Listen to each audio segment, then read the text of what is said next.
नमस्कार, क्या हालचाल है। चलिए आज हम बात करते हैं प्रैक्टिस सेट नंबर 7 की महत्वपूर्ण प्रश्नों की श्रृंखला है ना। उम्मीद है आपको आप लोग कंप्लीट कर लिए होंगे। पहला प्रश्न कह रहा है कि उत्तर मीमांसा न्याय, पूर्व मीमांसा द्वैतवाद, इनके प्रवर्तक कौन थे, मिलान करिए। तो मिलान करिए भाई, इनकी मिलान करना है आपको। देखिए, उत्तर मीमांसा के प्रवर्तक कौन हो जाएंगे, तो उत्तर मीमांसा के प्रवर्तक हो जाएंगे आपके बादरायण। कौन हो जाएंगे, बादरायण। जो उत्तर मीमांसा है ये आपका आरण्यक एवं उपनिषदों पर आधारित है। उत्तर मीमांसा जो है आपका आरण्यक एवं उपनिषदों पर आधारित है। न्याय के कौन प्रवर्तक हो जाएंगे, तो न्याय दर्शन के प्रवर्तक हो जाएंगे गौतम ऋषि, है ना। गौतम ऋषि न्याय दर्शन के प्रवर्तक कौन हो जाएंगे, न्याय दर्शन के प्रवर्तक हो जाएंगे गौतम ऋषि।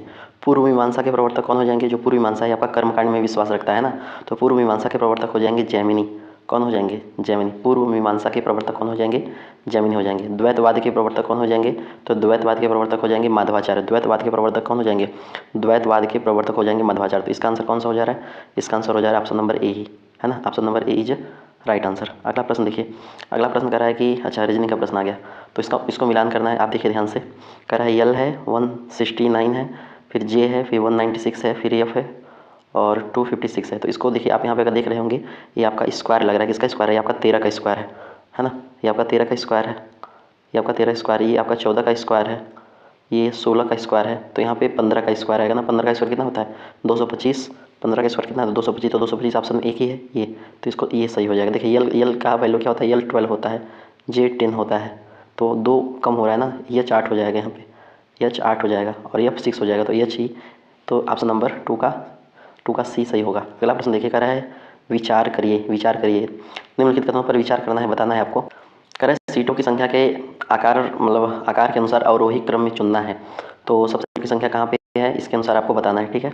चलिए बताइए, उत्तर प्रदेश में सीटों की संख्या कितनी है, तो उत्तर प्रदेश में राज्यसभा की सीटों की संख्या कितनी है, राज्यसभा के सीटों की संख्या कितनी है। उत्तर प्रदेश में राज्यसभा की सीटों की संख्या कितनी है, तो उत्तर प्रदेश में है आपका 31। कितना है, उत्तर प्रदेश में राज्यसभा की सीटों की संख्या 31 है।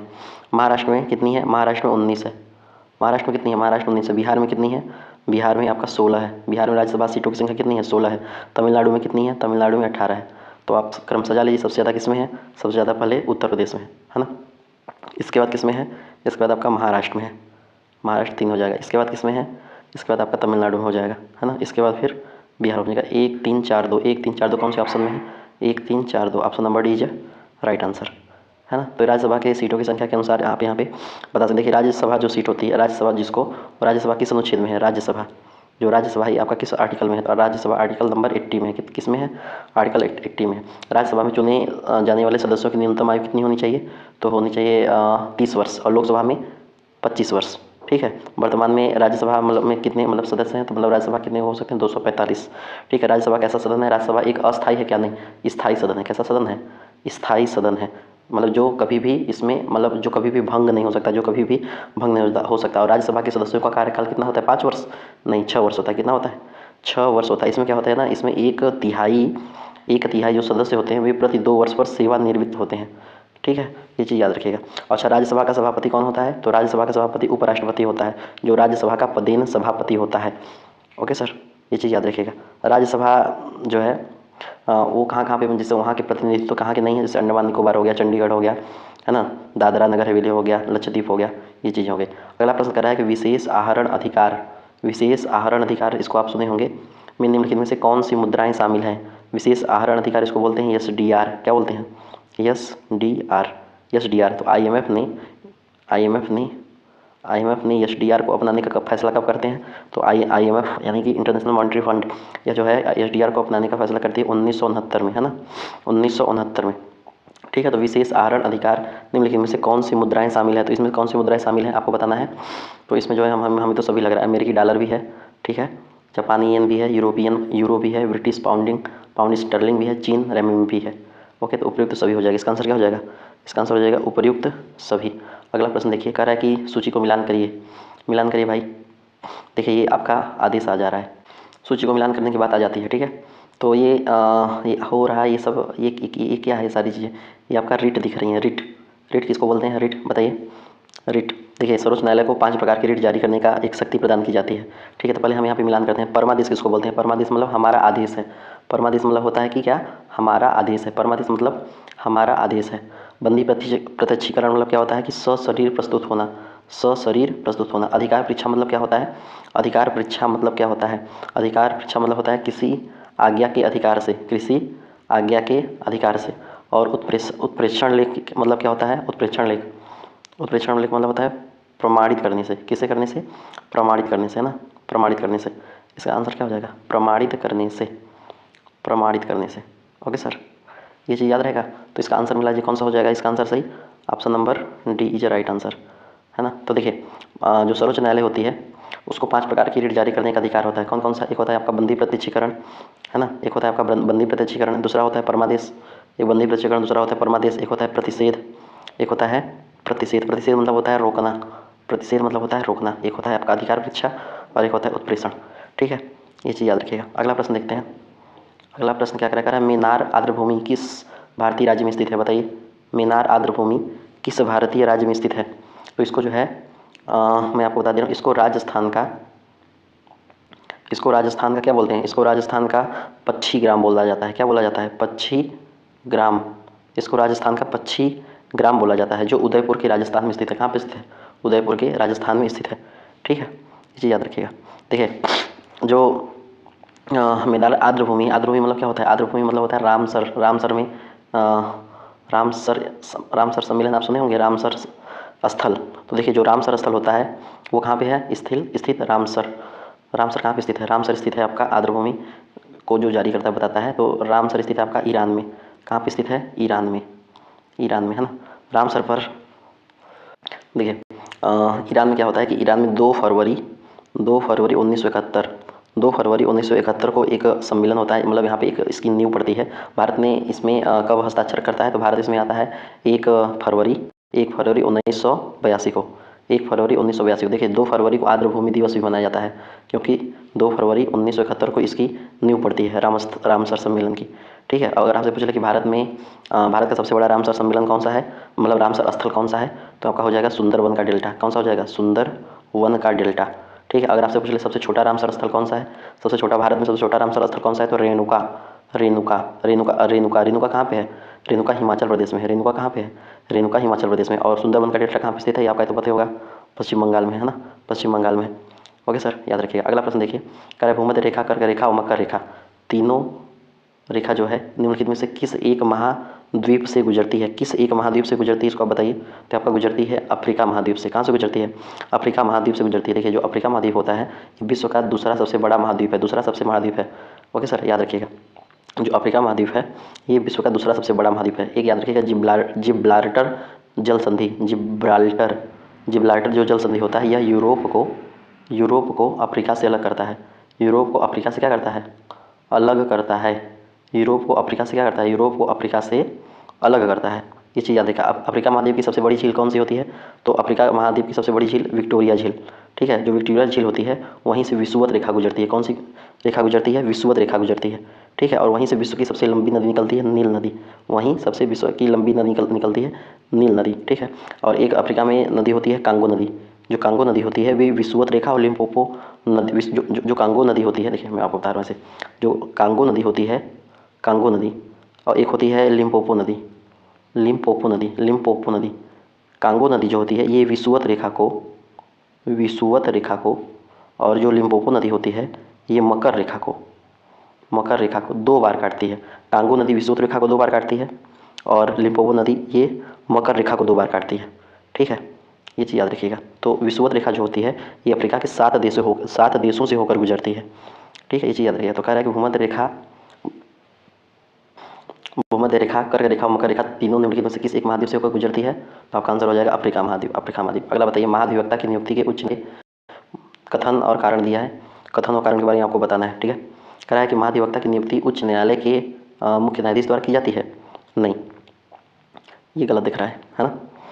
महाधिवक्ता बनने के लिए उच्च न्यायालय का न्यायाधीश बनने की योग्यता होनी चाहिए। हाँ, ये बात तो सही है। तो कथन गलत है, कारण सही है। कथन गलत है, कारण सही, यानी कि ए गलत है, आर सही है। ए गलत है, आर सही। देखिए महाधिवक्ता किस आर्टिकल में है? तो महाधिवक्ता है आपका आर्टिकल 165।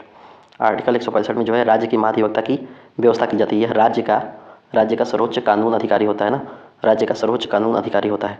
ये चीज़ याद रखिएगा। ठीक है, इसमें मतलब इसका जो कार्यकाल होता है ना वो संविधान द्वारा कोई निश्चित नहीं है, ठीक है। अपने जो जो यह पद होता है, इसका जो पद होता है महाधिवक्ता का जो पद होता है, राज्यपाल जब तक चाहेंगे तभी तक बना रहेगा, ठीक है। राज्यपाल जब तक चाहेंगे तभी तक ये बने रहेंगे। अगला प्रश्न देखिए, कह रहा है कोशिका की खोज, चलिए खोज के बारे में पूछ रहा है। कोशिका की खोज किसने की? कोशिका की खोज किसने की? कोशिका की खोज किसने की? रॉबर्ट हुक ने, है ना। सर्वप्रथम तालाब से स्वतंत्र रूप से जीवित कोशिकाओं की खोज किसने की? तो जीवित कोशिकाओं की खोज की आपके एंटोनी वान ल्यूवेनहॉक, एंटोनी वान ल्यूवेनहॉक। केंद्र की खोज किसने की? केंद्र की खोज, तो केंद्र की खोज की आपके रॉबर्ट ब्राउन ने, किसने की? रॉबर्ट ब्राउन ने की। और ब्लैक रिएक्शन विधि की खोज किसने की? तो आपके कैमिलो गाल्जी ने की, कैमिलो गाल्जी ने की। तो कोशिका की खोज रॉबर्ट हुक करते हैं, कब करते हैं? 1665 में, 1665 में कोशिका की खोज। तो वो जो खोज किए थे ना, तो वो मृत कोशिका थी। इसके बाद फिर ल्यूवेनहॉक को खोज करते हैं सूक्ष्मदर्शी से तालाब में, है ना, ठीक है। और ल्यूवेनहॉक ने ही बैक्टीरिया की भी खोज की थी। जो ल्यूवेनहॉक है ये बैक्टीरिया की भी खोज करते हैं, बैक्टीरिया, है ना, बैक्टीरिया की भी ये खोज करते हैं, ये चीज़ याद रखिएगा। इसलिए इनको जो है जीवाणु विज्ञान का जनक भी माना जाता है। और केंद्र की खोज तो रॉबर्ट ब्राउन करते हैं। रॉबर्ट ब्राउन केंद्र की खोज कब करते हैं? 1831 में, 1831 में, ओके। चलिए अगला प्रश्न देखिए, कह रहा है ठोसों एवं द्रवों की तुलना में गैसों की संपीड्यता काफ़ी कम होती है, क्या ये बात सही है? नहीं, ज़्यादा होती है ना। ठोस एवं द्रवों की तुलना में गैसों की संपीड्यता जो है ज़्यादा होती है। देखिए ठोस की संपीड्यता सबसे कम होती है और गैस की संपीड्यता सबसे ज़्यादा होती है, तो पहला गलत हो जाएगा। द्रव में ठोस, द्रव में जो है ठोस, द्रव और गैस तीनों का विसरण संभव है, तीनों का विसरण संभव है। हाँ ये बात तो सही है, ये बात तो सही है। तो केवल 2 सही है ना, ऑप्शन नंबर 2 की। देखिए मैं आपको थोड़ा कुछ चीज़ें यहाँ पे बहुत मोस्ट इंपॉर्टेंट चीज़ें हैं मैं आपको बता दे रहा हूँ, ठीक है, याद रख लीजिए। देखिए जो ठोस होते हैं उसमें आकर्षण बल सबसे अधिक होता है, ठोस में आकर्षण बल सबसे अधिक होता है और गैस में सबसे आकर्षण बल सबसे कम होता है, ठीक है। विसरण की मैं बात करता हूँ, विसरण, विसरण।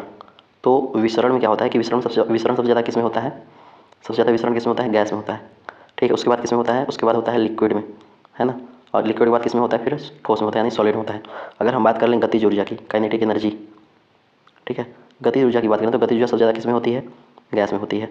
इसके बाद फिर लिक्विड में होती है, फिर इसके बाद सॉलिड में होती है। अगर हम बात करते हैं घनत्व की, घनत्व, घनत्व के बारे में बताइए, तो घनत्व सबसे ज़्यादा किस में होता है? घनत्व सबसे ज़्यादा ठोस में होता है, इसके बाद फिर लिक्विड में होता है, इसके बाद फिर गैस में होता है। अगर हम बात करते हैं ससंजक बल की, ससंजक बल, ससंजक बल की, तो ससंजक बल किसमें सबसे ज़्यादा होता है? सॉलिड में होता है, फिर लिक्विड में होता है, फिर गैस में होता है ना। अगर हम बात कर लेते हैं अंतरण आणविक बल की, अंतर आणविक बल की, अंतर आणविक बल की, है ना, अंतर आणविक बल की, तो अंतर आणविक बल सबसे ज़्यादा किस में होता है? सॉलिड में होता है, फिर लिक्विड में होता है, फिर गैस में होता है, ठीक है। तो ये सब सारी चीज़ें आपको याद रखने की आवश्यकता है। अगला बढ़ते हैं। अगला क्वेश्चन कह रहा है 14 जुलाई 2025 को भारत के राष्ट्रपति द्वारा देश की 4 हस्तियों को राज्यसभा के सदस्य के रूप में मनोनीत किया गया है। तो उनके कार्यक्षेत्र को चुनना है, तो उनके कार्यक्षेत्र को चुनिए बताइए फटाफट कौन कौन थे। तो मीनाक्षी जैन कौन थी? मीनाक्षी जैन एक इतिहासकार थी, है ना, इतिहासकार। उज्ज्वल देवराय निकम, ये कौन थे? ये कौन थे? ये वकील थे शायद, है ना, ये वकील हो जाएंगे। हर्षवी श्रृंगला कौन थे? हर्षवी श्रृंगला एक राजनेता थे, पूर्व राजनयिक थे। और सी सदानंद एक अध्यापक थे, सी सदानंद एक अध्यापक थे। अगला प्रश्न बताइए, जुलाई 2025 में नरेंद्र मोदी द्वारा 5 देशों की यात्रा के संदर्भ में निम्नलिखित देशों पर विचार करिए। तो किसकी किसी यात्रा की किए थे बताइए, इनके बारे में बताइए फटाफट। ये आप करते हैं चीन की और साइप्रस की, चीन की और साइप्रस की, ठीक है। केवल 1 और 4, केवल 1 और 4 इज राइट आंसर, ठीक है। अगला प्रश्न देखिए, अगला प्रश्न कह रहा है चीन के संबंध सिंधु नदी के संबंध में, सिंधु नदी के संबंध में निम्नलिखित कथनों पर विचार करें। सिंधु नदी का मैदान का जो ढाल है बहुत तीव्र है, क्या ये बात सही है? बताइए, क्या ये बात सही है? एकदम गलत है। सिंधु नदी का जो मैदान का ढाल है वो बहुत धीमा है। कैसा है? धीमा है ना। सिंधु द्रोण का 2/3 से अधिक भाग भारत में स्थित है, भारत में स्थित नहीं है, पाकिस्तान में स्थित है। कहाँ पे? पाकिस्तान। तो दोनों गलत हो जाएगा, तो न तो 1 होगा न तो 2 होगा, न तो 1 होगा और न तो 2 होगा। देखिए सिंधु नदी की लंबाई कितनी है मोटी मोटा मैं आपको बता दूं तो 2900 किलोमीटर है। अगर वैसे मानेंगे तो 2880 किलोमीटर है ना। एक मोटी मोटा याद रखिएगा कि 2900 किलोमीटर है, ठीक है, याद रखिए। सिंधु नदी का उद्गम कहाँ से होता है? तो सिंधु नदी का उद्गम होता है वहाँ से कैलाश के जो वहाँ पे तिब्बत से होता है, ठीक है। सिंधु नदी का उद्गम जो होता है वो कैलाश पर्वत श्रेणी के जो एक कौन सा हिमनद था, बोखरचू हिमनद से ये होता है। ओके सर, याद रखिएगा। सिंधु नदी का मुहाना पूछ ले कहाँ पे, मुहाना मतलब कहाँ गिरती है, अरब सागर में गिरती है कि पश्चिम बंगाल में, अरब सागर में गिरती है। कहाँ पे गिरती है, अरब सागर में। और इस साल तो सिंधु नदी जो जल समझौता हुआ था 1908 में, उसको लेकर वो भी काफ़ी ज़्यादा चर्चित में था, है ना, जो पहलगाम अटैक हो गया था उसके मामले में। अगला प्रश्न देखिए, कह रहा है कि कौन सा युग्म सुमेलित नहीं है। भाषा का दर्जा किसको कब दिया गया, इसको बताइए फटाफट। तो कौन सा युग्म सुमेलित नहीं है बताइए। तमिल को 2004 में मिला, ये बात सही है। तेलुगु को 2008 में मिला, ये भी बात है। अभी मैं पिछले वाले पार्ट में ये हम करा चुके हैं आपको, है ना। असमिया को 2020 में मिला, असमिया को 2020 में नहीं मिलता है, असमिया को मिलता है 2024 में, 2024 में। तो ऑप्शन नंबर ये गलत नहीं है, पूछ रहा है ना, तो यही सही होगा। पाली एवं प्राकृतिक को आपका 2024 में मिला है, याद रखिएगा। देखिए मैं आपको बता दे रहा हूँ, शास्त्रीय भाषा का दर्जा देखो किसको किसको कब मिला है। तमिल को 2004 में मिला है, ये तो सही है। तमिल के बाद आपका एक आता है संस्कृत, संस्कृत, ठीक है। संस्कृत को मिलता है, संस्कृत को 2005 में मिलता है। कब मिलता है, 2005 मिलता है। संस्कृत बाद तेलुगु को मिलता है 2008 में, ओके। कन्नड़ को भी 2008 में मिलता है, कन्नड़, कन्नड़ को 2008 में मिलता है। और इसके बाद 2013 में मलयालम को मिलता है, मलयालम, मलयालम, मलयालम, मलयालम बताइए कहाँ की भाषा है, केरल की। तो मलयालम को कब मिलता है, 2013 में मिलता है।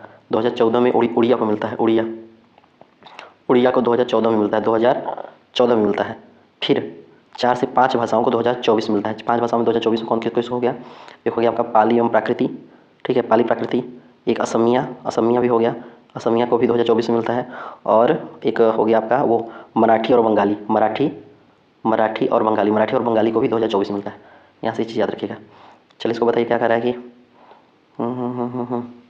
Select the part the content of the error, error पूछ रहा है। She is, she is, she is more intelligent as her brother, नहीं, सी इज मोर यहाँ पे नहीं होगा, यहाँ पे सी इज मस्ट होता है ना, she is much, she is much intelligent as her brother. तो ईरर पूछ रहा है, तो एज मोर इंटेलिजेंट की जगह एज मच इंटेलिजेंट होगा। Option number D is right answer. अरे ईरर पूछा तो इसमें ईरर है। भारतीय संगीत संबंधी किस घराने को रंगीला घराना के नाम से जाना जाता है। तो किस घराने को रंगीला घराने के नाम से जाना जाता है, आगरा, आगरा जो घराना होता है, आगरा घराना होता है, उसको रंगीला घराने के नाम से जाना जाता है, ठीक है। आगे देखते हैं।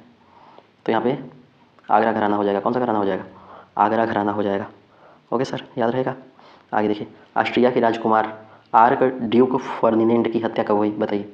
ऑस्ट्रिया के राजकुमार आर्क ड्यूक फर्डिनेंड की हत्या कब होती है, होती है 28 जून 2000 नहीं 28 जून 1914 को, 28 जून 1914 को, 28 जून 1914 को। अगला प्रश्न कह रहा है कि एक घन आपका कुल पृष्ठीय क्षेत्रफल कितना है, कितना है। अच्छा, उसका पृष्ठीय क्षेत्रफल पूछा है जिसकी लंबाई 20 सेंटीमीटर, चौड़ाई 15 सेंटीमीटर और ऊंचाई 8 सेंटीमीटर। तो घनाभ का फार्मूला क्या होता है, तो घनाभ के पृष्ठीय क्षेत्रफल का फार्मूला होता है आपका 2 लंबाई चौड़ाई प्लस चौड़ाई ऊंचाई, चौड़ाई इंटू ऊंचाई प्लस लंबाई और ऊंचाई। इसको सॉल्व कर लीजिए, रख लीजिए, वैल्यू रखिए फटाफट।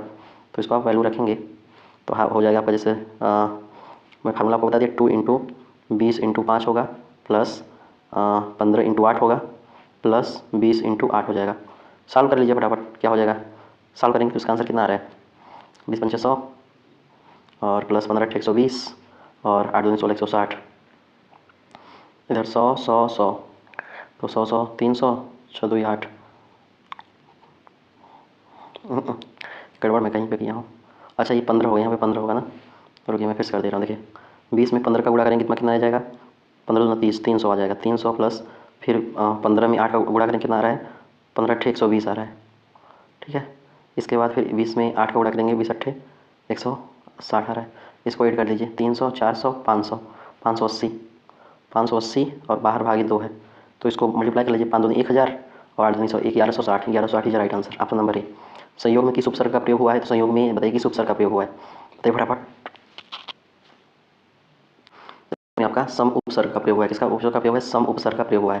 निम्नलिखित कथनों पर विचार करिए, विचार करिए। क्षय रोग वायु द्वारा संचरित होता है, क्षय रोग वायु द्वारा संचरित होता है, क्या ये बात सही है, एकदम सही है, एकदम सही है। हैजा दूषित पानी से संचरित होता है, ये भी बात सही है। एड्स केवल लैंगिक संपर्क से संरक्षित होता है, नहीं, केवल लैंगिक से भी नहीं होता है, इसके अतिरिक्त जो ब्लड डोनेट होता है वहाँ से भी होता है ना, गर्भावस्था से भी हो जाता है, तो ये गलत होगा। केवल 1 and 2 is right answer, 1 and 2, 1 and 2। अगला प्रश्न देखिए, कह रहा है कि कथन पर विचार करिए। न्यूरॉन उद्दीपनशील कोशिकाएं हैं, न्यूरॉन जो है उद्दीपनशील कोशिकाएं हैं, क्या ये बात सही है, बताइए। एकदम सही है ना। न्यूरॉन्स की जो झिल्ली होती है वे ध्रुवीय अवस्था में रहती हैं, ये भी बात एकदम सही है, ये भी बात एकदम सही है। तो कथन ये कथन option number A is right answer. अगला प्रश्न देखिए, चलिए मिलान करिए। छठा बिमस्टेक सम्मेलन कब हुआ था, छठा बिमस्टेक सम्मेलन कब हुआ था, इसका आंसर बताइए फटाफट। छठा बीमस्टेक सम्मेलन कब हुआ था ये आपका, अरे कहाँ पे हुआ था, तो आपका ये हुआ था थाईलैंड में। इस साल मैं आपको एक बार करा भी चुका हूँ, है ना। 17वां ब्रिक्स शिखर सम्मेलन कब हुआ था, आपका हुआ था रियो डी जेनेरियो में। वैश्विक प्रौद्योगिकी सम्मेलन कहाँ हुआ था, तो ये हुआ था आपका नई दिल्ली में। 8वां हिंद महासागर सम्मेलन कहाँ हुआ है, आपका हुआ है मस्कट, ओमान। ये प्रश्न मैं आपको करा चुका हूँ पिछले पार्ट में, कोई सेट में, है ना।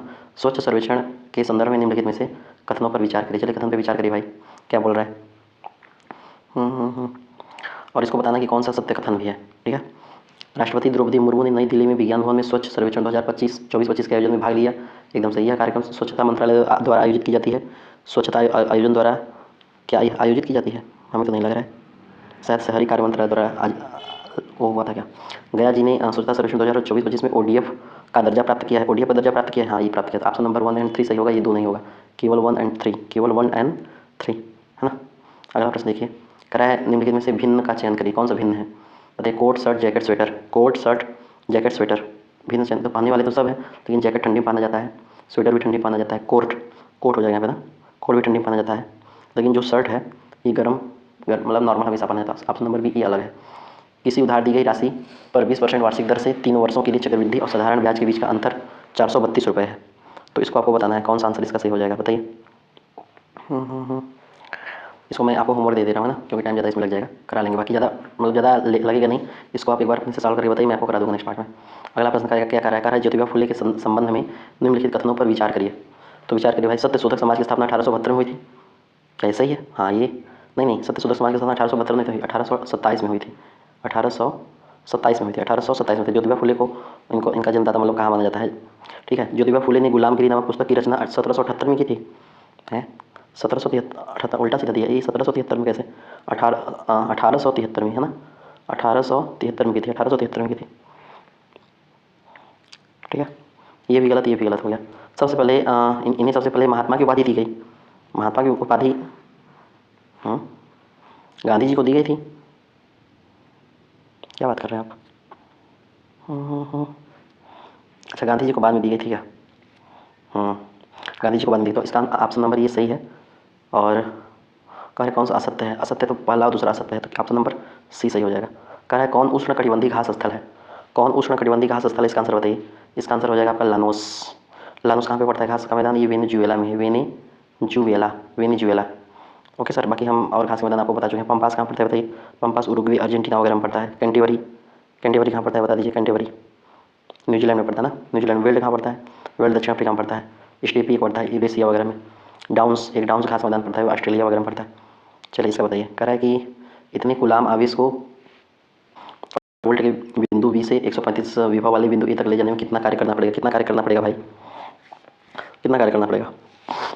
15 वोल्ट से 135 वोल्ट जा रहा है ना, तो V2 से V1 एक बार माइनस कर दीजिए, कितना हो रहा है। 135 में से अगर 115 माइनस कर देंगे तो आ रहा है 120 वोल्ट। ये विभवांतर आ गया, मतलब दो विभव के बीच का अंतर 120 वोल्ट आ रहा है, ठीक है। और ये कुलाम आवेश इतना है, तो आवेश इंटू विभवांतर क्या होता है, ये ऊर्जा होती है, कार्य होता है ना। अरे भाई कार्य का फार्मूला क्या होता है, कार्य का फार्मूला ये होता है ना, आवेश इंटू विभवांतर। विभवांतर मतलब विभव का अंतर, तो दो विभव का अंतर निकालिए। 135 में 15 घटा दिए 120 आ गया। और मल्टीप्लाई के लिए आवेश कितना है 0.1 इंटू 120 मल्टीप्लाई करेंगे तो कितना आएगा 12 जूल आ जाएगा, और क्या, काम खत्म। विभवांतर मात्रा क्या होता है, विभवांतर मात्रा होता है वोल्ट। कह रहा है वस्तुओं द्वारा अपनी गति की अवस्था में परिवर्तन का प्रतिरोध करने की प्रवृत्ति को घर्षण बोलते हैं। क्या ये बात सही है बताइए। घर्षण बल सदैव वस्तु की गति का विरोध करता है। सभी वस्तुओं का जड़त्व समान होता है। कौन सा कथन सही है, इसको आपको बताना है। देखिए फटाफट इसको सॉल्व करते हैं ना, क्योंकि समय बहुत कम है। देखिए सभी वस्तुओं का जड़त्व समान तो नहीं होता है, और घर्षण बल सदैव वस्तु की गति का विरोध करता है, ये बात एकदम सही है। वस्तु द्वारा अपनी गति की अवस्था में परिवर्तन का प्रतिरोध करने, नहीं इसको नहीं बोलते, गलत। केवल 2 सही है, केवल 2 सही। Option number B is right answer. Okay sir, याद रखिए। देखिए यहाँ पे साइंस जो होता है ना, साइंस में फार्मूलों को याद रखना पड़ेगा आपको। नहीं याद रखेंगे तो आपका काम चलेगा नहीं, है ना। जैसे मैं आपको बता दिया कि ये इसका, जैसे कि यहाँ पे कार्य पूछ लिया तो कार्य का फार्मूला आपको याद होना चाहिए कि विभवांतर मतलब क्या होता है, कि मतलब विद्युत कार्य का मतलब फार्मूला क्या होता है कि आवेश इंटू विभवांतर। ऐसे और सारे फार्मूला मैं आपको 2-4 फार्मूले बता दे रहा हूँ, अगर आप कहेंगे तो। देखिए एक विद्युत आवेश होता है, विद्युत आवेश का मात्रा क्या होता है पहले ये बता दीजिए। विद्युत आवेश का मात्रा क्या होता है, कूलाम होता है। उसका सूत्र क्या होता है, I इंटू टी होता है ना। और एक होता है विभवांतर, विभवांतर का मात्रा क्या होता है, विभवांतर का मात्रा होता है वोल्ट। विभवांतर का फार्मूला क्या होता है, B = W/कूलम, है ना। क्यों मतलब फार्मूला, चलिए मैं आपको करा दूँगा इस पार्ट में। चलिए इस पार्ट में रहने दीजिए। अगला देखिए, अगला प्रश्न कह रहा है बिहार में सोना कहाँ पाई जाती है। सोना, बिहार में सोना कहाँ पाई जाती है, इसको आपको बताना है, बताइए। जमुई में पाई जाती है। बिहार में सोना जमुई में पाई जाती है। रोहतास में क्या पाया जाता है बताइए? रोहतास में पाइराइट पाया जाता है। क्या पाया जाता है? रोहतास में पाइराइट, पाइराइट, है ना। रोहतास में, कैमूर में क्या पाया जाता है? कैमूर में भी वही चूना पत्थर वगैरह पाया जाता है। कैमूर में, मुंगेर में क्या पाया जाता है? मुंगेर में चीनी मिट्टी वगैरह पाया जाता है ना। चीनी मिट्टी, मैग्नीज, ग्रेनाइट, ये सब चीज़ पाया जाता है। अगला प्रश्न कह रहा है किसी शुभ कार्य को विधि विधान और श्रद्धापूर्वक करना क्या जाना जाता है? इसको क्या बोलते हैं? इसको बोलते हैं अनुष्ठान। अनुष्ठान। राम श्राद्ध भूमि के संदर्भ में निम्नलिखित में से कौन सा कथन सत्य है? कौन सा कथन सत्य है भाई? कौन सा कथन सत्य हो जाएगा?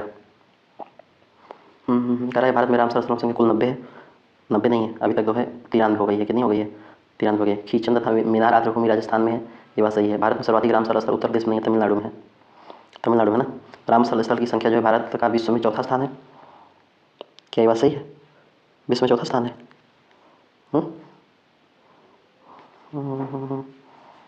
तो ऑप्शन ये सही हो जा रहा है ना, तो यही सही हो जाएगा। खींचना था मीनार आर्द्रभूमि राजस्थान में, चौथा नहीं होगा, फिर और कोई होगा। ठीक है, हमें लग रहा है तीसरा स्थान होगा, है ना, चौथा नहीं होगा, तीसरा होगा। अगला प्रश्न देखिए, कह रहा है कि भारतीय वायुसेना के ग्रुप कैप्टन सुभाषु शुक्ला जो एक्सियोम मिशन 4 के लिए एक निजी अंतरिक्ष यात्री के रूप में चुने गए हैं, वे किस अंतरिक्ष स्टेशन पर जाएंगे? तो वे किस में जाएंगे? वे जाएंगे अंतर्राष्ट्रीय अंतरिक्ष स्टेशन, अंतर्राष्ट्रीय अंतरिक्ष के लिए जाएंगे। ठीक है, ये चीज़ याद रखिए। अगला प्रश्न कह रहा है कि वन वर्ड सब्सिट्यूट पूछ रहा है। Exactly the same word as we are used originally. Originally इसका फॉर्मूला क्या हो जाएगा? मतलब क्या बोल रहा हूँ, इसका एक वन वर्ड सब्सिट्यूट क्या होगा? Factual, precise, ordinate, verbatim. क्या हो जाएगा भाई? तो इसका आंसर हो जाएगा वर्बिटम। ठीक है, अगला प्रश्न देखिए, पोचमपाद बांध किस नदी पर स्थित है? पोचमपाद बांध किस नदी पर स्थित है? आपका स्थित है यह गोदावरी नदी पे। किस नदी पे स्थित है? गोदावरी नदी पे, है ना। गोदावरी नदी। कृष्णा नदी पे कौन सा बांध है? श्री सैलम बांध, श्री सैलम बांध। पेरियार नदी पे कौन सा बांध है? इडुक्की बांध, इडुक्की बांध, इडुक्की बांध, है ना। तुंगभद्रा नदी पे कौन सी बांध है? ये आपको बताना है। अगला प्रश्न देखिए, सवाक किस देश की गुप्तचर संस्था है? सवाक, सवाक किस देश की गुप्तचर संस्था है? बताइए फटाफट। तो आपका है ईरान का। कहाँ का है? ईरान का। हंगरी में राष्ट्रीय आंदोलन का नेतृत्व किसने किया था? तो हंगरी में राष्ट्रीय आंदोलन का नेतृत्व किया था कोसुथ और फ्रांसिस डीक ने। भारत का पहला निर्यात प्रसंस्करण क्षेत्र कहाँ स्थापित हुआ है? बताइए कहाँ पे हुआ है? तो आपका हुआ है कंडला, गुजरात में। कहाँ पे हुआ है? कंडला, गुजरात में। अगला प्रश्न बताइए, कह रहा है निम्नलिखित राजवंशों पर विचार करिए। निम्नलिखित राजवंशों पे विचार करना है। सबसे पहले कौन सा राजवंश आता है? सबसे पहले राजवंश आता है संगम वंश।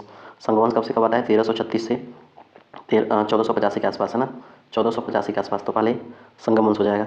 इसके बाद सालू वंश आता है। सालू वंश आता है 1485 से लेके 1505 तक, 1505 तक। तो फिर सालू वंश आ जाएगा। संगम, सालू, तुलु, तुलु आ जाएगा। फिर तुलु कब आता है? तुलु जो है 1505 से लेके 1565 तक, 1565 तक तो तुलु आ जाएगा। तुलु के बाद आ जाएगा आराबिडू। आराबिडू जो है 1570 से लेके 1570 से लेके 1652 तक, है ना, 1652 तक।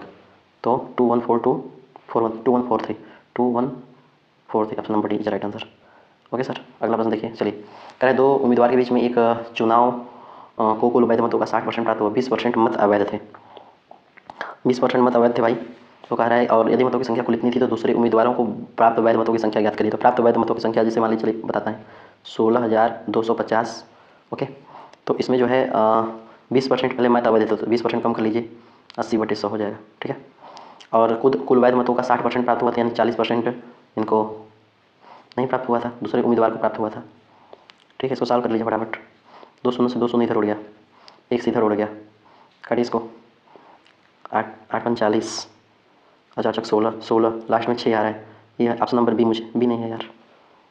फिर से करेंगे इसको, अच्छे सॉल्व करेंगे ना, जो कि मैं इसको सॉल्व करके आपको बता दे रहा हूँ। तो इसका आंसर आ रहा है 5200। कितना रहे? 5200। आप इसको सॉल्व करेंगे आ जाएगा। अगला प्रश्न देखिए, कह रहा है किसी परमाणु सिद्धांत के आधार पर प्रस्तुतकर्ता के रूप में जाना जाता है। प्रस्तुतकर्ता के रूप में कौन जाना जाता है? John Dalton. John Dalton. किसी पदार्थ का उपचयन होता है यदि, किसी पदार्थ का उपचयन होता है यदि ऑक्सीजन की वृद्धि हुई होती है, यदि ऑक्सीजन की वृद्धि हुई होती है। कह रहा है कौन सी धातु सामान्य वातावरण में द्रव अवस्था में पाई जाती है? तो द्रव अवस्था में कौन पाई जाती है बताइए? ये सब हम क्वेश्चन करा चुके हैं। ब्रोमीन। निम्नलिखित में से कौन से ऐसे प्रधानमंत्री रहे जो राज्यसभा से निर्वाचित नहीं हुए? तो राजीव गांधी। राजीव गांधी जो है राज्यसभा से निर्वाचित प्रधानमंत्री, है ना, प्रधानमंत्री। पुरुष तथा महिलाओं की श्रेणी में वर्ष 2025 का लॉरियस वर्ल्ड स्पोर्ट अवार्ड किसे दिया गया? किसे दिया गया बताइए फटाफट। तो आपको दिया जाता है मोंडो डुप्लाटी और सिमोन बाइबल को। ये मैं आपको पिछले पार्ट में ये भी करा चुका हूँ। देखिए, मैक्सिमम क्वेश्चन रिपीट हो रहे हैं यहाँ पे भी। निम्नलिखित में से किस मंत्रालय द्वारा आदि कर्मयोगी तथा तलाश पहल की शुरुआत की गई है? तो किसके द्वारा की गई है भाई? तो आपका की गई है जनजातीय कार्य मंत्रालय के द्वारा, जनजातीय कार्य मंत्रालय के द्वारा शुरू की गया है। अगला प्रश्न देखिए, कह रहा है 97वां संविधान संशोधन अधिनियम वर्ष 2011 मुख्य रूप से किससे संबंधित है? आपका संबंधित है सहकारी समितियों को संवैधानिक दर्जा से, सहकारी समितियों को संवैधानिक दर्जा से। पूर्ण प्रतिस्पर्धा वाली बाजार की कौन सी विशेषता है? तो कौन सी विशेषता है बताइए? कौन सी विशेषता है? पूर्ण प्रतिस्पर्धा बाजार की कौन सी विशेषता है? इसका विशेषता है उत्पादन भेदभाव नहीं, विज्ञानों पर अत्यधिक व्यय नहीं, प्रवेश एवं निर्गमन की स्वतंत्रता, प्रवेश एवं निर्गमन की स्वतंत्रता। वित्त आयोग के संदर्भ में निम्नलिखित में से कौन सा कथन सही है बताइए? वित्त आयोग के संदर्भ में निम्नलिखित में से कौन सा कथन सही है? तो वित्त आयोग अपनी रिपोर्ट राष्ट्रपति को सौंपता है, ये बात एकदम सही है। हर हाँ नहीं नहीं, ठीक है, अनुच्छेद 280 होगा वित्त आयोग का प्रावधान। Option number A is right answer. कह रहा है कि मिलान करिए, सोने का सिक्का को क्या बोलते हैं, चांदी के सिक्के को क्या बोलते हैं, और शीशे के सिक्के को क्या बोलते हैं? सोने के सिक्के को दिनार बोलते हैं, दिनार है ना। चांदी के सिक्के को आपको रूपक बोलते हैं, तांबे के सिक्के को आपको मासक बोलते हैं, और शीशे के सिक्के को बोलेंगे पोटीन। क्या बोलेंगे? पोटीन बोलेंगे। अगला प्रश्न देखिए, कह रहा है कि निम्न गुप्तकालीन मंदिरों में से कौन सा मंदिर उत्तर प्रदेश से प्राप्त हुआ है? तो कौन सा मंदिर उत्तर प्रदेश से प्राप्त है, इसको बता दीजिए फटाफट। तो उत्तर प्रदेश से प्राप्त हुआ है आपका तिगवा का विष्णु मंदिर, तो ये आपका एमपी में है ना। भूमरा का शिव मंदिर, ये भी आपका एमपी में है। भीतर गाँव का मंदिर, हाँ ये तो यूपी में है ना। भीतर का यूपी मंदिर यूपी में कानपुर में है ना ये। देवगढ़ का दशावतार मंदिर, तो देवगढ़ का दशावतार मंदिर ये भी ललितपुर में। ललितपुर कहाँ पड़ता है? यूपी में पड़ता है। केवल 3 एवं 4, केवल 3 एवं 4। अगला प्रश्न देखिए, इको मार्क का प्रतीक निम्नलिखित में से किससे संबंधित है? इको मार्क का प्रतीक किससे संबंधित है बताइए? इको मार्क प्रतीक आपका संबंधित है पर्यावरण की सुरक्षित सामग्री से। ये प्रश्न हो चुका है। ABC का औसत भार 65 kg है। यदि ए और बी का औसत भार 62 kg है, तो बी और सी का औसत भार 66 kg है, तो बी का भार बताइए। चलिए इसका आंसर बताइए फटाफट। ये तो बहुत ईजी क्वेश्चन है ना। यदि AB+C/3 कितना हो जाएगा? 65। ऐसे तो ABC का वैल्यू कितना? A+B+C का वैल्यू कितना हो जाएगा? 65 × 3, 36 18 5 15 195 आ जाएगा, ठीक है। और AB का औसत भार 62 kg है, तो यानी A+B कितना हो जाएगा? 62 × 2, 2 उधर चला जाएगा ना, 62 × 2 क्या होता है? 124।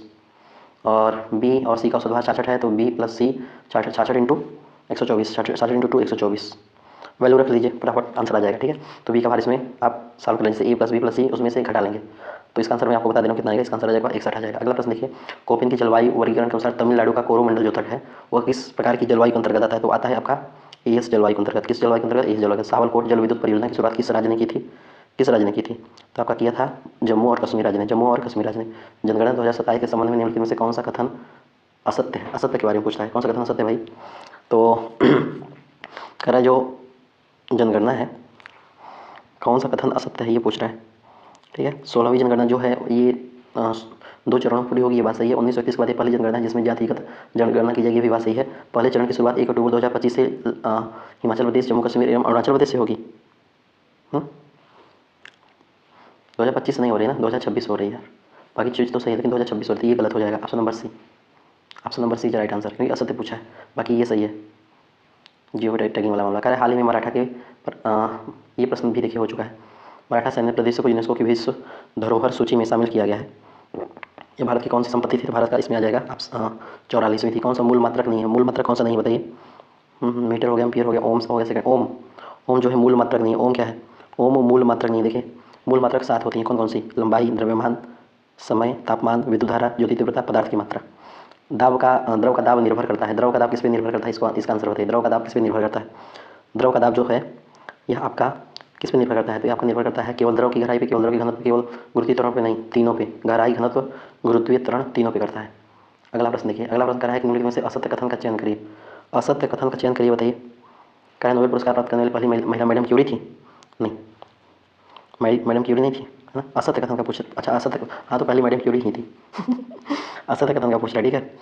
अभिजीत बनर्जी को 2020 में नोबेल मिला, 2020 में नहीं मिलता इनको, 2019 में मिलता था, यही असत्य है। ऑप्शन नंबर बी, बाकी सब सही है। सभी अगला प्रश्न कहा है कि भारत को सह प्रांत का दर्जा 1974 के संविधान संशोधन के बाद मिला। कौन सा आंसर सही हो जाएगा बताइए इसका?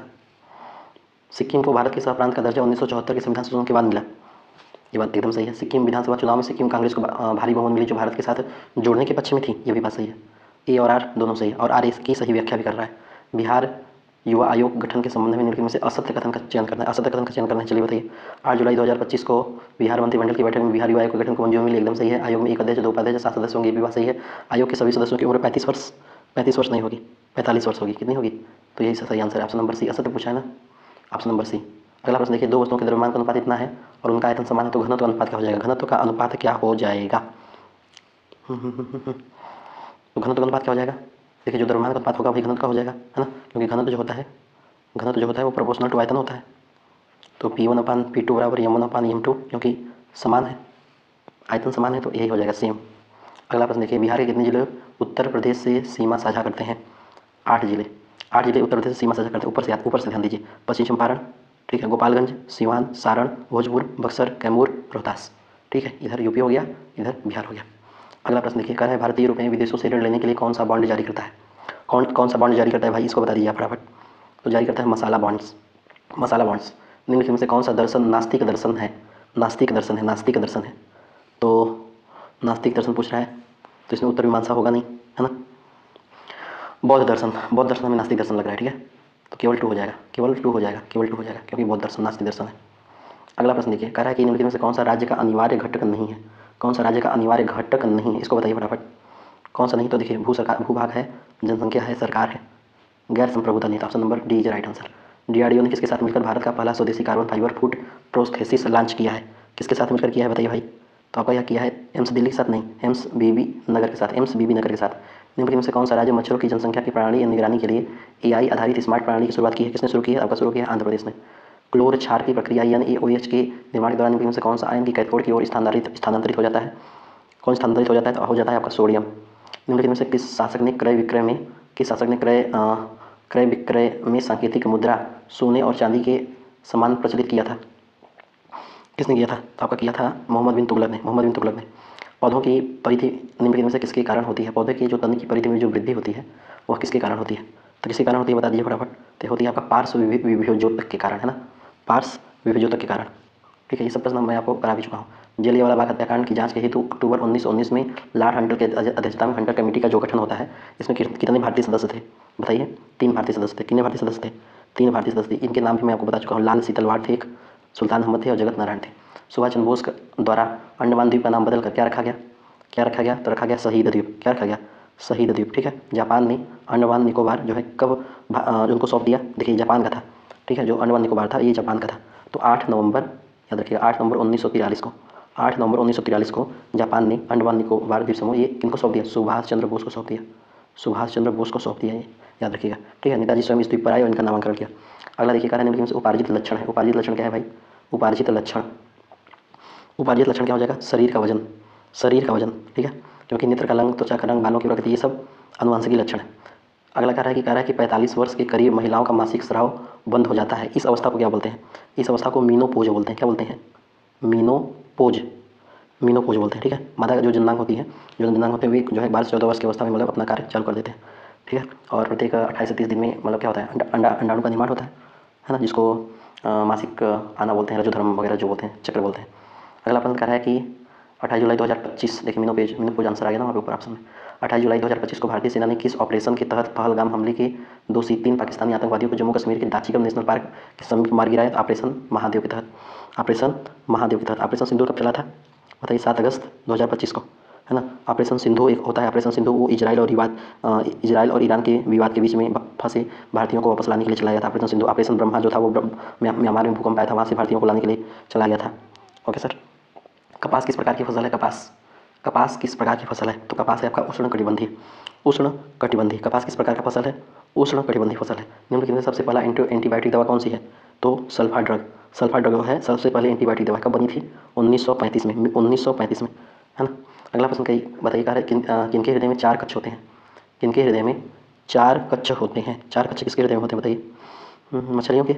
नहीं, मछली के 2 कक्ष होते हैं ना, मगरमच्छ के, मगरमच्छ के होते हैं। उभयचर में तो नहीं होगा, पक्षी के भी होते हैं और मनुष्य के भी होते हैं। ठीक है, 2 4 5, 2 4 5 केवल भी हो जाएगा। अगला प्रश्न कर है कि चालुक्य वंश के शासक पुलकेशिन द्वितीय ने हर्षवर्धन को किस नदी के तट पर हराया? तो नर्मदा नदी के तट पर हराया, नर्मदा नदी के तट पर हराया, है ना। हर्षवर्धन को, हर्षवर्धन के समय कौन आया था? ह्वेनसांग आया था। वह 1333 ईस्वी में भारत आया। वह प्रकृति प्रेमी था और मोहम्मद बिन तुगलक के राज दरबार में भी वह काम किया। किसने किया? इब्न बतूता पहन के जूता, है ना। इब्न बतूता आता है, कौन आता है? इब्न बतूता आता है, कहाँ से आता है? मोरक्को से आता है। कहाँ से आता है? मोरक्को से आता है। वो प्रकृति प्रेमी था और एक पुस्तक भी उसने लिखा था, किताब उल रहला, किताब उल रहला। ब्यूरो ऑफ इंडियन स्टैंडर्ड 18 जुलाई, मतलब ब्यूरो ऑफ इंडियन स्टैंडर्ड 18 जुलाई 2025 की घोषणा अनुसार निम्नलिखित में से किस कैरेट के स्वर्ण आभूषणों पर हॉलमार्क अनिवार्य कर दिया गया? बताइए किस पे कर दिया भाई? आपका 9 कैरेट, है ना, 9 कैरेट के आभूषणों पर भी हॉलमार्क अनिवार्य कर दिया गया। बात समझ में आ रही है बात की?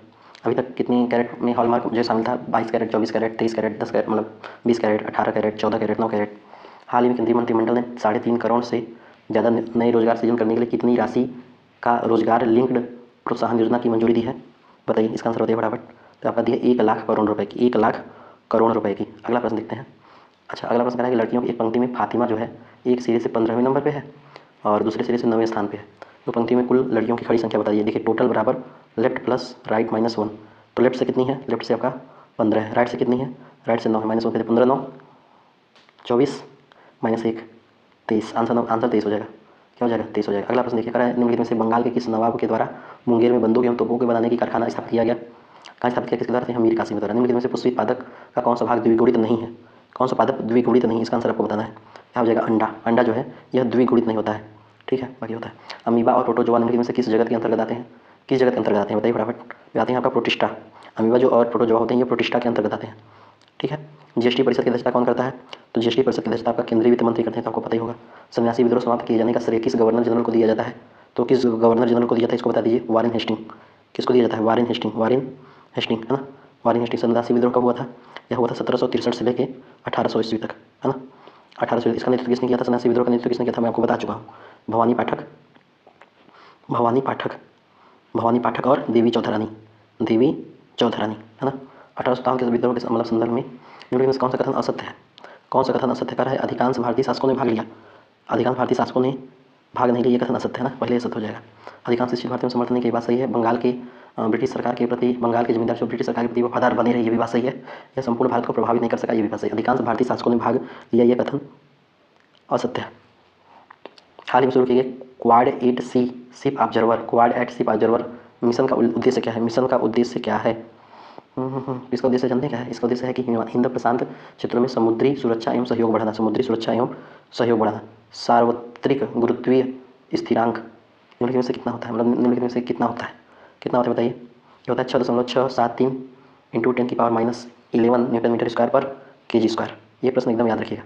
अगला प्रश्न देखिए, अगला प्रश्न क्या कर रहा है, अगला प्रश्न निम्नलिखित में से कौन प्रकाश के कण की प्रकृति की व्याख्या करती है। तो प्रकाश के कण की प्रकृति की व्याख्या कौन करता है, प्रकाश का वैद्युत प्रभाव करता है, कौन करता है, प्रकाश का वैद्युत प्रभाव करता है। निम्नलिखित में से सबसे कम विद्युत ऋणात्मकता वाला तत्व कौन सा हो जाएगा, तो हो जाएगा आपका सीजियम।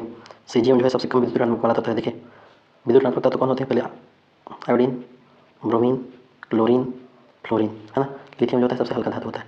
निम्नलिखित में से किसने मद्रास महाजन सभा की स्थापना की, तो मद्रास महाजन सभा पी आनंद ये भी किए थे, बी राघवाचारी भी किए थे, जी सुब्रमण्यम अय्यर भी किए थे, और उपयुक्त वाले सभी हो जाएंगे। भारत में सर्वप्रथम लोकायुक्त की नियुक्ति किस राज्य में हुई है बताइए। लोकायुक्त की नियुक्ति सर्वप्रथम महाराष्ट्र में हुई है। कहाँ पे हुई है, महाराष्ट्र में हुई है। सुमेलित करिए। चितवन घाटी कहाँ पे भाई, चितवन घाटी कहाँ पे है, चितवन घाटी नेपाल में है ना। पंजसीर कहाँ पे है, पंजसीर आपका अफगानिस्तान में है।